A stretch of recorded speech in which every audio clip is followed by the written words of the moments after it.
হিম শীতল বরফের দেশে একটা ছোট্ট পেঙ্গুইন থাকে। তার নাম টুনটুনি। সকালে সে তার আরামদায়ক বরফের ইগলু থেকে ঘুম ভাঙল। ছোট্ট বরফের বাথরুমে সে তার ছোট্ট ঠোঁটটা ঘষে ঘষে ব্রাশ করল। টেবিলে ছোট্ট একটা বাটিতে ছোট্ট ডানাতে চামচ ধরে সে খেতে লাগলো। কি মজাদার! খাওয়া শেষ হতেই বরফের ঢাল বেয়ে গড়িয়ে পড়ল আর স্লাইড খেলল তার বন্ধু পেঙ্গুইন ছানাদের সঙ্গে। খেলতে খেলতে ক্লান্ত হয়ে পড়ল টুনটুনি। সে নরম তুষারের বাসায় গুটিসুটি মেরে শুয়ে পড়ল আর চোখ বুজে ছোট্ট ঘুম দিল। টুনটুনি মায়ের কাছে গিয়ে জড়িয়ে ধরল। মায়ের উষ্ণ ডানার নিচে সে আরাম করে বসে রইল। তারপর হলো গোসলের সময়। ছোট্ট বরফের পুকুরে টুনটুনি ছপছপ করে গোসল করল।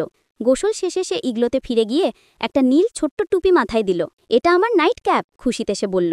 শুতে যাওয়ার আগে মা পেঙ্গুইন তাকে রঙিন ছবির বই থেকে গল্প শোনালো আর তারপর ধীরে ধীরে তার চোখ বুজে এলো।